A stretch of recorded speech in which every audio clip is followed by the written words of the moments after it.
जय हिंद। एक बार फिर से आप सभी का exam Guruji by Arvind sir YouTube channel में बहुत बहुत स्वागत है।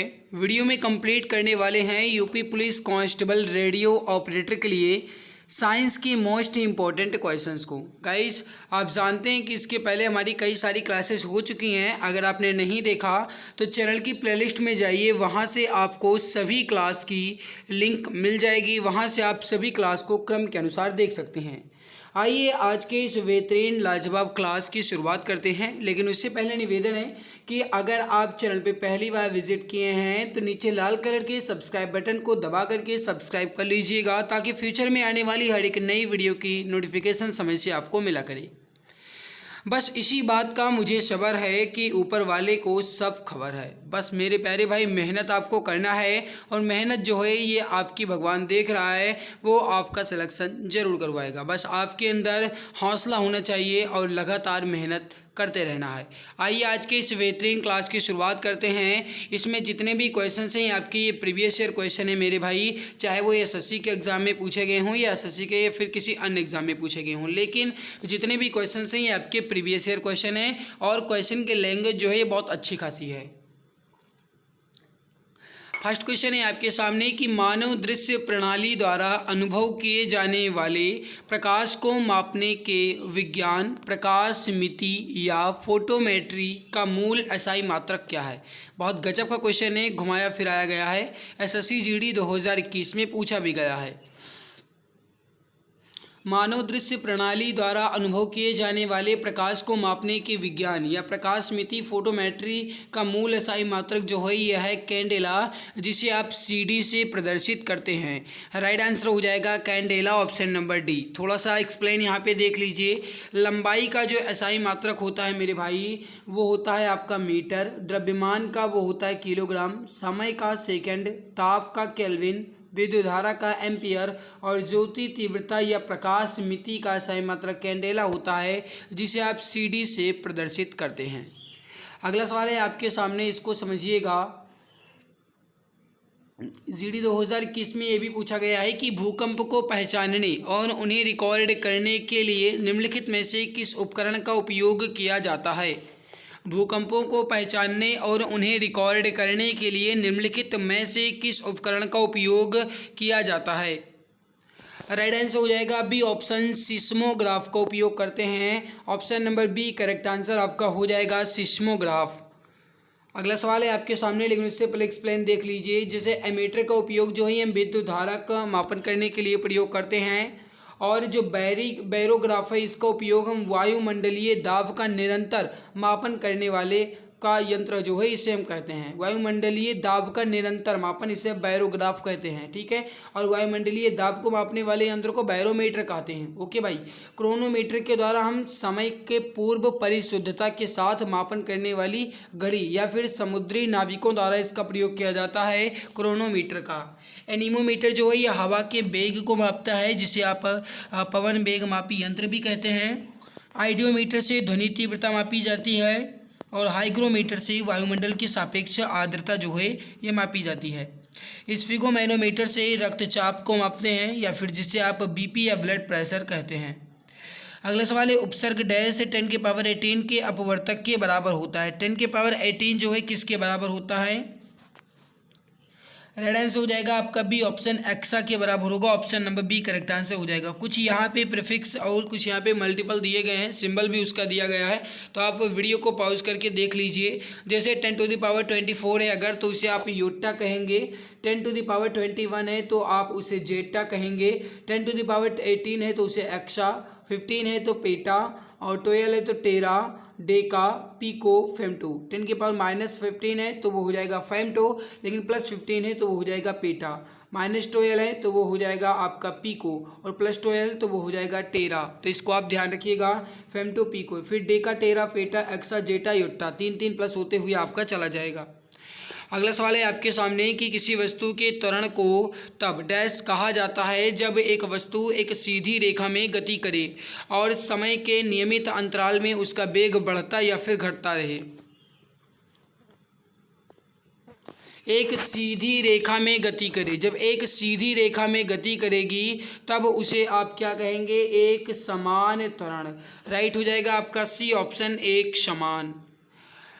अगला सवाल है आपके सामने, लंबा चौड़ा सा दिया गया है लेकिन इजी बहुत है। निम्नलिखित में से किस नियम की इस रूप में व्याख्या की जा सकती है कि प्रत्येक पिंड तब तक अपनी विरामावस्था में ही रहता है या एक सरल रेखा में एक समान गति की अवस्था रहता है जब तक उसे किसी बाह्य बल द्वारा अन्यथा कार्य करने के लिए विवश न किया जाए।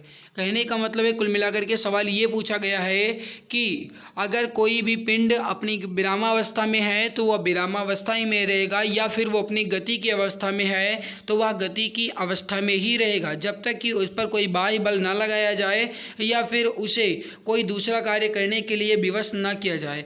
यह जो है ये किस नियम की व्याख्या करता है, ये सवाल आपसे पूछा गया है। राइट आंसर हो जाएगा गति का पहला नियम, जिसे आप जड़त्व का नियम कहते हैं, जिसे आप लॉ ऑफ इनर्शिया भी कहते हैं। तो राइट आंसर हो जाएगा आपका, एक मिनट, तो राइट आंसर हो जाएगा आपका, वो हो जाएगा ए ऑप्शन। ओके गाइस, अगला सवाल आपके सामने, इसको समझिएगा। जीडी में ये भी पूछा गया है कि निम्न में से कौन सा नियम यह कहता है कि दो वस्तुओं के बीच लगने वाला बल उनके द्रव्यमानों के गुणनफल के समानुपाती होता है। वेरी वेरी इंपॉर्टेंट सवाल है मेरे भाई, जल्दी से बताइए राइट आंसर यहाँ पे क्या हो जाएगा। निम्न में से कौन सा नियम यह कहता है कि दो वस्तुओं के बीच लगने वाला बल उनके द्रव्यमानों के गुणनफल के समानुपाती होता है। राइट आंसर हो जाएगा गुरुत्वाकर्षण का नियम। करेक्ट आंसर हो जाएगा आपका बी ऑप्शन, गुरुत्वाकर्षण का नियम। ऑप्शन बी करेक्ट आंसर आपका हो जाएगा। इसका जो फॉर्मूला होता है वो होता है F = G m1m2/r²। इसको ध्यान रखिएगा। अगला सवाल है कि किसी तरल पदार्थ द्वारा लगाए जाने वाले घर्षण बल को निम्न में से क्या कह दिया गया है। कह दिया गया है मेरे भाई। इसका आंसर आप बताएंगे, किसी तरल पदार्थ द्वारा लगाए जाने वाले घर्षण बल को क्या कहा जाएगा। घर्षण बल है, यानी कि उसे आप कहेंगे तरल कर्षण। क्या कहेंगे, तरल कर्षण कहेंगे। राइट हो जाएगा बी ऑप्शन। तो जो भी गाइस यहाँ पे ऑप्शन नंबर बी बता रहे हैं, बिल्कुल राइट आंसर आपका हो जाएगा। अगला सवाल है कि निम्नलिखित में से कौन सी एक ठोस की विशेषता नहीं है। ठोस की विशेषता क्या नहीं है, बताएंगे। इसका राइट आंसर यहाँ पे क्या हो जाएगा। इंपॉर्टेंट क्वेश्चन है, जल्दी से बताइए।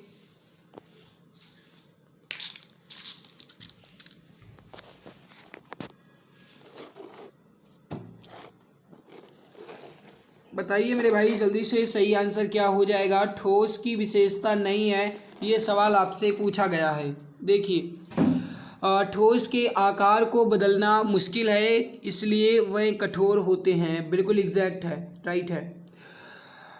बल के अधीन होने पर ठोस टूट सकता है। बिल्कुल सही है मेरे भाई। कोई भी अगर जैसे ईंट एक ठोस ही है, अगर आप उसे बिल्कुल तेज़ और बहुत ही बल लगा करके उसे आप उठाकर पटकेंगे मेरे भाई तो वो टूट जाएगा। ठोस को आसानी से संपीड़ित किया जा सकता है। अभी ऊपर ही बताया गया कि बल के अधीन, यहाँ पे क्या कहा गया है, ठोस को आसानी से। तो मतलब ऑप्शन सी गलत है भाई, क्योंकि आसानी से हम इसे संपीड़ित कर ही नहीं सकते। इसके लिए मुझे अधिक बल की आवश्यकता पड़ेगी। तो करेक्ट क्या हो जाएगा आपका, सी ऑप्शन।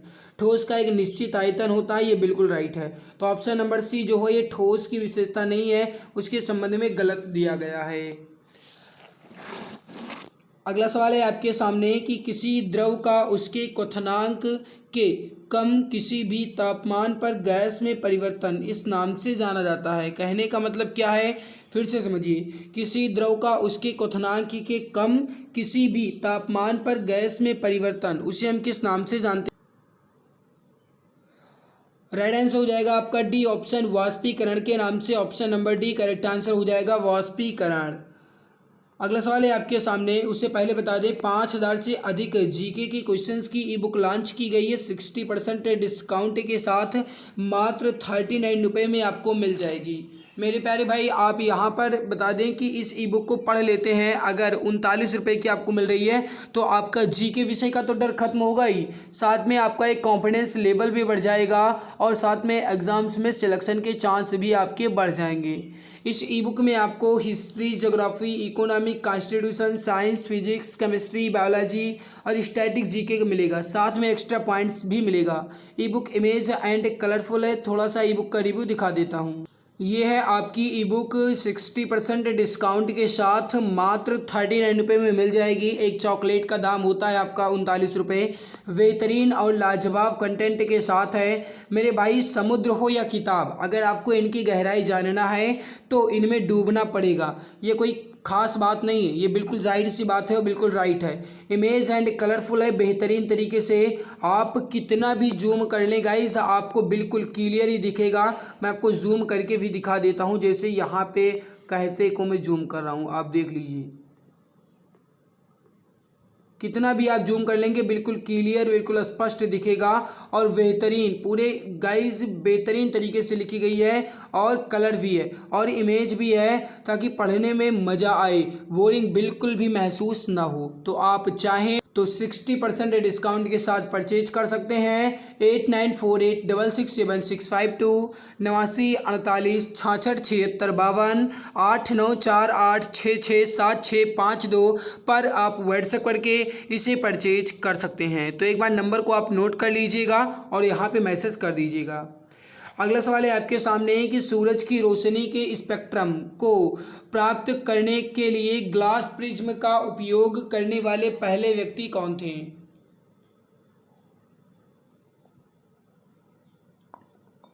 राइट आंसर हो जाएगा आपका B option, sir Isaac Newton. Option number B correct answer आपका हो जाएगा आइजैक न्यूटन द्वारा। अगला सवाल है आपके सामने, एलईडी शब्द का पूर्ण रूप क्या है जिसके आविष्कार के लिए 2014 में नोबेल पुरस्कार भी मिल चुका है?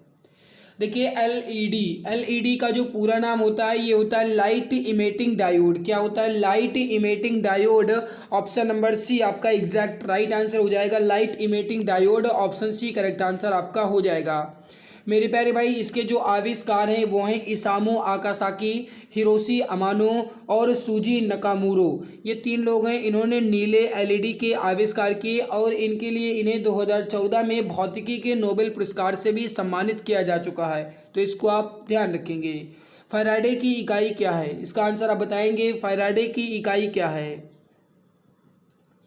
रेड आंसर हो जाएगा बी ऑप्शन, धारिता। Option number B correct answer हो जाएगा, धारिता जो है फैराडे की इकाई है। एक फैराडे बराबर 10⁶ माइक्रो फैराडे होता है या फिर एक फैराडे के बराबर 10⁹ नैनो फैराडे चुंबकीय, ये नैनो फैराडे होता है, ठीक है। और चुंबकीय फ्लक्स का जो एसआई मात्रक होता है ये वेबर होता है। तो इसको आप ध्यान रखेंगे। नेक्स्ट क्वेश्चन है, निम्नलिखित में से किसने इंडक्शन मोटर का आविष्कार किया था? इंडक्शन मोटर का आविष्कार किसके द्वारा किया गया मेरे भाई, जल्दी से बताइए। रेड आंसर हो जाएगा निकोला टेस्ला के द्वारा किया गया था इंडक्शन मोटर का आविष्कार। करेक्ट आंसर हो जाएगा आपका D option, Nikola Tesla. Option number D correct answer आपका हो जाएगा।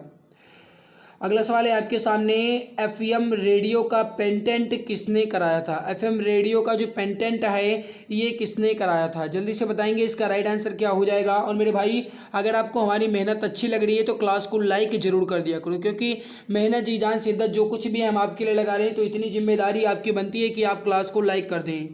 एफएम रेडियो का पेटेंट जो है ये एडविन एच आर्मस्ट्रांग द्वारा कराया गया था। राइट आंसर हो जाएगा आपका C option, Edwin H Armstrong द्वारा। अगला सवाल है आपके सामने, अल्फा कण के द्विआवेशित आयन जो हैं किसमें होते हैं? अल्फा कण जो हैं इसके द्विआवेशित आयन किसमें होते हैं? जल्दी से बताएंगे राइट आंसर।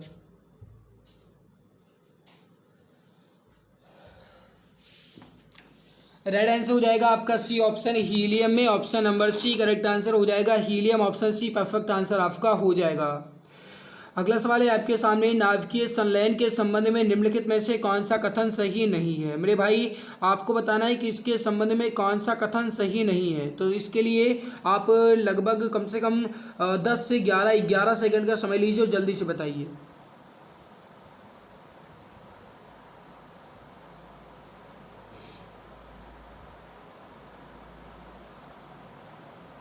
बहुत बढ़िया, गजब का आंसर आ रहा है और ऐसे रिस्पांस आप सभी का होना चाहिए। फटाफट आंसर दीजिए। राइट आंसर यहाँ पे क्या हो जाएगा। और मेरे भाई जितने देख रहे हो कम से कम उतने तो लाइक कर ही दो। नाभिकीय संलयन के संबंध में कौन सा कथन सही नहीं है? नहीं है पूछा जा रहा है, ध्यान दीजिएगा। पहला ऑप्शन, ये नाभिकीय विखंडन की तुलना में बहुत अधिक ऊर्जा उत्पन्न करते हैं। एग्जैक्ट और बिल्कुल सही लिखा गया है।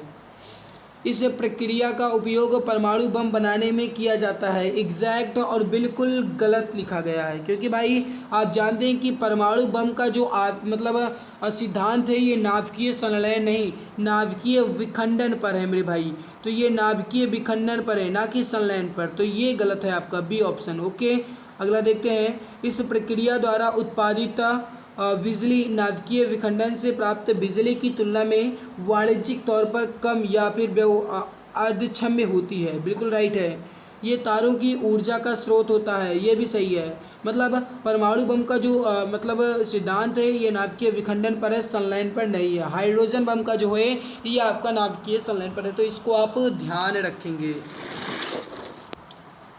अगला सवाल है आपके सामने मेरे भाई, आपसे क्या पूछा जा रहा है ये बताइए।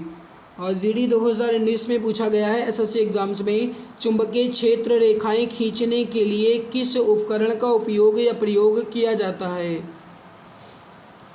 चुंबकीय क्षेत्र रेखाएं खींचने के लिए किस उपकरण का प्रयोग किया जाता है? राइट आंसर हो जाएगा आपका डी ऑप्शन, कंपास का उपयोग करते हैं। Option number D correct answer हो जाएगा कंपास का। मेरे भाई अगर आपके पास आवाज़ की थोड़ी सरसराहट जा रही है तो माफ़ कीजिएगा, क्योंकि फ़ैन चल रहा है, गर्मी ज़्यादा हो रही है, इस वजह से फ़ैन चलाना ज़रूरी है ना। तो इस वजह से अगर आपके पास थोड़ी सी सरसराहट की आवाज़ जा रही है तो मैनेज कीजिएगा मेरे भाई। और कंपास को दिक् सूचक के नाम से भी जाना जाता है, तो इसको भी आप ध्यान रखेंगे। अगला सवाल है आपके सामने कि निम्नलिखित में से कौन सा वह साधारण उपकरण है जिसका उपयोग विद्युत परिपथ को वियोजित करने या फिर इसे पूर्ण करने के लिए उपयोग किया जाता है? जीडी 2021 में सवाल आपका पूछा गया है, बताएंगे इसका राइट आंसर क्या हो जाएगा। कौन सा एक साधारण उपकरण है जिसका उपयोग विद्युत परिपथ को वियोजित करने या फिर इसे पूर्ण रूप से पूर्ण करने के लिए हम उपयोग करते हैं? देखो, परिपथ को वियोजित करने या फिर पूर्ण करने के लिए हम स्विच का इस्तेमाल करते हैं। राइट आंसर हो जाएगा आपका स्विच का इस्तेमाल किया जाता है। अगला सवाल है आपके सामने कि शक्ति P, प्रवाह I और प्रतिरोध R यानी रेजिस्टेंस के बीच क्या संबंध है? सही आंसर हो जाएगा शक्ति जो है वह उसके प्रवाह के वर्ग और प्रतिरोध के गुणनफल के बराबर होगा। सही आंसर हो जाएगा शक्ति जो है प्रवाह के वर्ग और उसके प्रतिरोध के गुणनफल के बराबर होगा। राइट आंसर हो जाएगा आपका डी ऑप्शन, Phi=I²R। अगला सवाल है आपके सामने, क्या कह रहा है कि निम्नलिखित में से कौन सा ध्वनि तरंगों का एक अभिलक्षण नहीं है?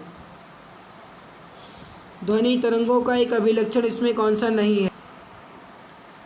देखिए, प्रगामी यांत्रिकी अनुदैर्ध्य है, लेकिन विद्युत चुंबकीय ये जो है ये ध्वनि तरंग का एक अभिलक्षण नहीं है।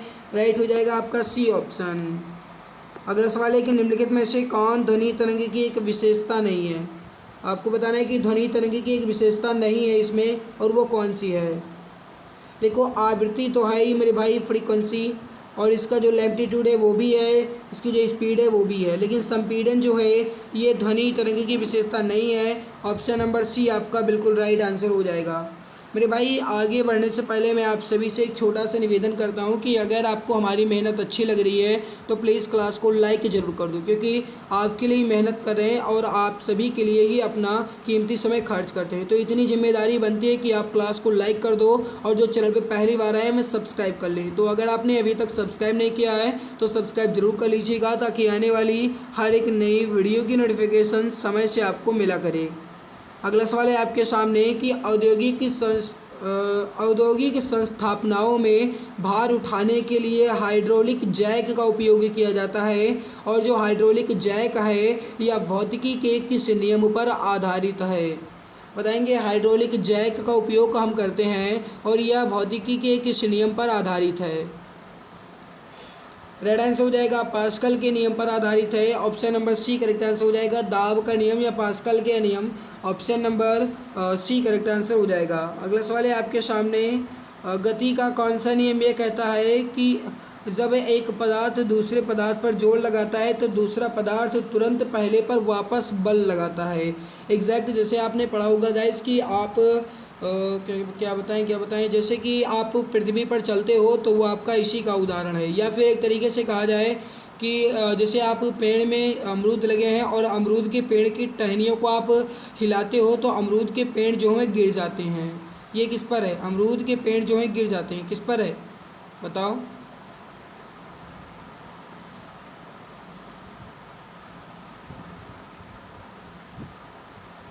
देखो सही आंसर इसमें हो जाएगा, अगर आप ए वस्तु है और बी वस्तु है, अगर आप ए बी पर जोर लगाएगा तो बी जो है वो ए पर भी जोर लगाएगा। तो न्यूटन के गतिविषय का तृतीय नियम, जिसे आप क्रिया प्रतिक्रिया का नियम भी कहते हैं, राइट हो जाएगा आपका ए ऑप्शन। नेक्स्ट क्वेश्चन है, शीशा या झूला भौतिकी के किस सिद्धांत का एक उदाहरण है? शीशा झूला जो है भौतिकी के किस सिद्धांत का एक उदाहरण है? राइट हो जाएगा बल। करेक्ट आंसर हो जाएगा आपका ए ऑप्शन। नेक्स्ट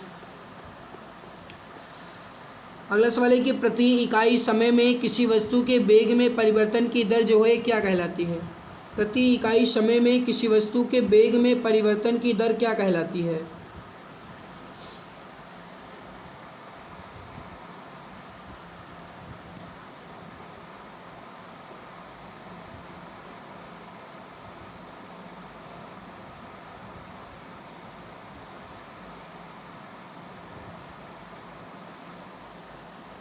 प्रति इकाई समय में किसी वस्तु के वेग में परिवर्तन की दर को एक्सेलरेशन कहते हैं, यानी त्वरण कहते हैं। राइट आंसर हो जाएगा आपका डी ऑप्शन, त्वरण। अगला सवाल है आपके सामने, इसको समझिएगा कि किसी पिंड के संवेग को उसके निम्न के गुणनफल के रूप में परिभाषित किया जा सकता है। आपको बताना है कि किसी पिंड के संवेग का जो मतलब गुणनफल है वो किसके बराबर होता है। देखो समवेग, समवेग आप इसका संधि विच्छेद करेंगे तो सम आपका अलग निकल जाएगा, वेग आपका अलग निकल जाएगा। सम मतलब होता है संगति, और संगति का मतलब होता है आपका द्रव्यमान, और वेग तो वेग होगा ही। तो द्रव्यमान और वेग का गुणनफल जो है ये आपका संवेग के बराबर होगा। ठीक है मेरे भाई, तो इसको आप ध्यान रखेंगे। आगे बढ़ते हैं, अगला सवाल है आपके सामने, जड़त्व को किसके द्वारा मापा जाता है? जड़त्व को किसके द्वारा मापा जाता है, इसका आंसर आप बताएंगे। पीडीएफ टेलीग्राम पे मिल जाएगी। एग्जाम गुरुजी भाई अरविंद सर के नाम से टेलीग्राम चैनल बना है, वहाँ से आपको इसकी पीडीएफ मिल जाएगी।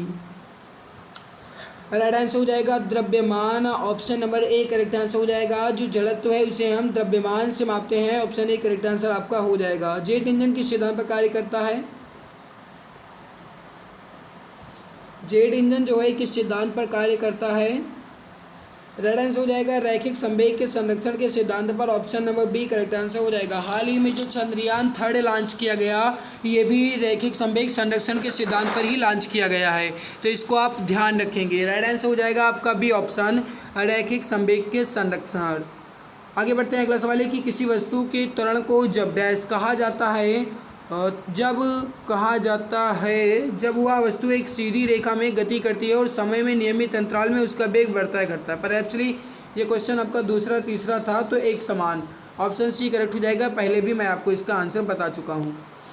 निम्न में से कौन सा एक गति का सही समीकरण है? गति के जो कुल मिलाकर के समीकरण दिए गए हैं ये 3 समीकरण दिए गए हैं। पहला समीकरण जो है वो है v² बराबर u² धन 2as, ये है आपका, नहीं ये तीसरा समीकरण है, तो मैं पहले लिखता हूँ। पहला समीकरण है v बराबर u प्लस at, ये है आपका पहला समीकरण। v जो है ये आपका अंतिम वेग है, u जो है आपका ये प्रारंभिक वेग है, a जो है आपका एक्सेलरेशन है, t जो है आपका ये टाइम है। ठीक है, v बराबर u प्लस at। दूसरा जो है वो है s is equal to ut plus 1/2 at², और जो तीसरा समीकरण है वो है v² बराबर u² धन 2as। ये आपका पहला ये है, दूसरा ये है, तीसरा। हमसे पूछा गया सही समीकरण 2s बराबर v, गलत। 2s बराबर 2ut प्लस 1/2 at²। जब आप इसको तोड़े मरोड़ेंगे तो ये इसी तरीके से बन जाएगा, तो बी ऑप्शन राइट है। v बराबर u प्लस at² मैंने बताया है, ना कि ये गलत है, तो u बराबर नहीं होगा। पहली बात तो यह स्क्वायर भी नहीं होगा। बी स्क्वायर बराबर यू स्क्वायर धन 2as बताया है, तो ये बिल्कुल गलत लिखा गया है। तो हमारा सही कौन सा है मेरे भाई, option number B 2s is equal to 2ut plus 1/2 8 square. इसको जब आप तोड़ेंगे मरोड़ेंगे तो इसी तरीके से बनेगा। अगला सवाल है आपके सामने, देख सकते हो वही है मेरे भाई जो मैंने आपको बताया है। अगला है कि जब बल दो सतहों के बीच सापेक्ष गति का प्रतिरोध करती है तो उसे क्या कहा जाता है। दो सतहों के बीच करेगी तो उसे आप फ्रिक्शन कहेंगे, घर्षण कहेंगे। Option number D correct answer हो जाएगा, घर्षण। Option number D correct answer आपका हो जाएगा। अगला सवाल है आपके सामने, ऊष्मा का सबसे बड़ा चालक कौन सा है। ऊष्मा का सबसे बड़ा चालक, राइट आंसर हो जाएगा डी ऑप्शन चांदी। चांदी जो है ये ऊष्मा का सबसे बड़ा चालक है। Option number D correct answer आपका हो जाएगा। ध्वनि जो कि एक यांत्रिक तरंग है, निम्नलिखित में से किस माध्यम में यात्रा नहीं कर सकती। ध्वनि जो है किस माध्यम में यात्रा नहीं कर सकती, इसका आंसर आप बताएंगे। राइट आंसर क्या हो जाएगा।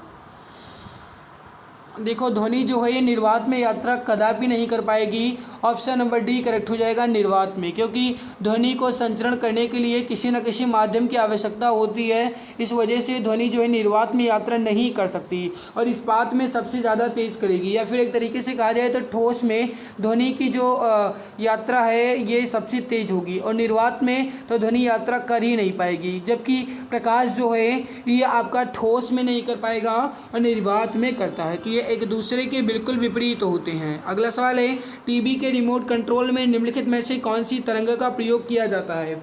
सीरियल बहुत देखते हो, कोई भी सीरियल देखते होंगे, जब आप देखते हैं कि ऐड वगैरह आ जाता है तो आप तुरंत बदल देते हैं चैनल को। तो चैनल को जब आप बदलते हैं, रिमोट का इस्तेमाल करते हैं, तो रिमोट में जो बटन आप प्रेस करते हैं उससे कौन सी तरंग निकलती है। आपने गाइस अगर नहीं देखा तो देखिएगा, जब आप रिमोट को दबाते हैं, उसकी बटन को दबाते हैं, तो उसके आगे जो बल्ब लगा होता है वो आपका जलने लगता है। लेकिन आप सोचते होंगे कि मैं दबाता हूँ तो जलता नहीं। मेरे भाई जब आप कैमरा यूज़ करेंगे तो आप देख पाएंगे, जैसे आप रिमोट का जब इस्तेमाल करें और कैमरा का आप उसको मतलब कैमरे में देखिए और रिमोट के बटन को दबाइए, तो आप देखेंगे कि जो बल्ब है वो जलता हुआ नज़र आएगा, क्योंकि उससे जो तरंगे हैं वो अवरक्त निकलती हैं। अवरक्त तरंगों का इस्तेमाल करता है। राइट आंसर हो जाएगा आपका डी ऑप्शन, अवरक्त तरंगे। तो option number D correct answer आपका हो जाएगा।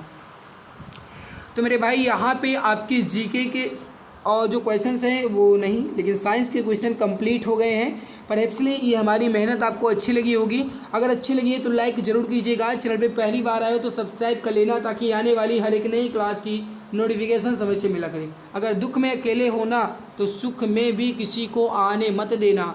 बस दुख को किसी तरीके से झेल के संघर्ष करके सुख की प्राप्ति कर लेना है। जैसा आपको आगे पहले ही गाइस पता चला ना, जैसे मैंने पहले ही आपको दिखाया कि बस इसी बात का मुझे सब्र है कि ऊपर वाले को सब खबर है। तो बस वही मेरे भाई आपको जी जान शिद्दत के साथ लगे रहना है। वही तरीके से आपको क्लासेस मिलती रहेंगी। इसकी पहले जितने भी क्लासेस हुई हैं, अगर आपने नहीं देखा है तो चैनल की प्लेलिस्ट में जाइए, वहाँ से आपको इसकी क्लास मिल जाएगी। क्रम के अनुसार आप देख सकते हैं। पीडीएफ जो है टेलीग्राम चैनल एग्जाम गुरुजी भाई अरविंद सर पर मिल जाएगी, वहाँ से आप इसकी पीडीएफ को भी ले सकते हैं। आज की इस बेहतरीन क्लास में जिंदा ही हमारी मेहनत कैसी लगी कमेंट सेक्शन में कमेंट करके ज़रूर बताइएगा। अच्छी लगी तो लाइक करके ही जाना। मिलते हैं इसके बाद एक नई खास वीडियो में। तब तक के लिए खुश रहिए, मुस्कुराते रहिए, जी जान शिद्दत के साथ लगे रहिए, सपने को पूरा करने के लिए पूरी ताकत लगाते रहिए। जय हिंद, जय भारत, वंदे मातरम। नमस्कार। अब जी के विषय का डर हुआ पूरी तरह खत्म। जी हाँ, आप सभी के लिए 5000 प्लस क्वेश्चंस की ई बुक लॉन्च की जा चुकी है। इस ई बुक में आपको history, geography, economic, constitution, science के अंतर्गत फिजिक्स, केमिस्ट्री, बायोलॉजी और स्टैटिक जीके के 5000 प्लस क्वेश्चंस के साथ एक्स्ट्रा पॉइंट्स मिलेंगे। यह ई बुक आपको इमेज एंड कलरफुल मिलेगी ताकि आपको पढ़ने में मजा आए। इस ई बुक को आप मात्र 39 रुपये में परचेज़ कर सकते हैं, जिस पे 60% का डिस्काउंट चल रहा है। अगर आप अभी परचेज़ करेंगे तो आप मात्र 39 रुपये में खरीद सकते हैं। इसको खरीदने के लिए UPI ID पूजा BCI T05@OKSBI पर आपको मात्र 39 रुपये पे करना है, या फिर अन्य डिटेल्स आप व्हाट्सएप नंबर 8948667652 पे आप प्राप्त कर सकते हैं। यहाँ से भी आप परचेज कर सकते हैं। यह ई बुक आपको सभी एग्जाम्स में बहुत ज़्यादा हेल्प करेगी और आपको सिलेक्शन दिलाने में बहुत ज़्यादा मदद करेगी। बहुत बहुत धन्यवाद।